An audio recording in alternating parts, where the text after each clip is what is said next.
പ്രശസ്ത ചലച്ചിത്ര നിർമ്മാതാവും സംവിധായകനുമായ അരോമ മണി അന്തരിച്ചു. തിരുവനന്തപുരം കുന്നുകുഴിയിലെ വസതിയിലായിരുന്നു അന്ത്യം. അരോമ മൂവീസ്, സുനിത പ്രൊഡക്ഷൻസ് തുടങ്ങിയ ബാനറുകളിൽ 62 സിനിമകൾ നിർമ്മിച്ചു. 7 ചിത്രങ്ങൾ സംവിധാനം ചെയ്തിട്ടുണ്ട്. VA ഗിരീഷ് തിരുവനന്തപുരത്ത് ചേരുന്നു. ഗിരീഷ്, വിവരങ്ങൾ. അഖിൽ ഷാ അൻസാർ വിശദാംശങ്ങളുമായി ചേർന്നു. അഖിൽ ഷാ, വിവരങ്ങൾ. സുഹൈൽ, പ്രശസ്ത സംവിധായകനും അതുപോലെ തന്നെ പ്രശസ്തനായ നിർമ്മാതാവും കൂടിയായ അരോമ മണി അന്തരിച്ചു എന്നുള്ള വാർത്തയാണ് നിലവിൽ പുറത്തു വരുന്നത്. 65 വയസ്സായിരുന്നു അരോമ മണിക്ക്.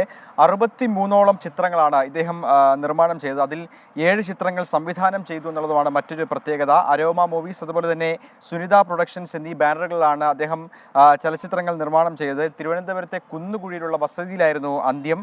1977 പുറത്തിറങ്ങിയ ധീര സമീരെ യമുനാ തീരെ എന്നുള്ളതായിരുന്നു അത്. മധു ആയിരുന്നു ആ സിനിമയുടെ നായകൻ. അതായിരുന്നു ഇദ്ദേഹത്തിൻ്റെ ആദ്യ ചിത്രം. അതോടൊപ്പം തന്നെ ഈ തിങ്കളാഴ്ച നല്ല ദിവസം, അതുപോലെ തന്നെ ദൂരെ ദൂരെ ഒരു കൂടുകൂട്ടാം എന്നീ 2 ചിത്രങ്ങൾക്ക് ദേശീയ അവാർഡും ലഭിച്ച ഒരു വലിയ നിർമ്മാതാവ് കൂടിയാണ് അരോമ മണി.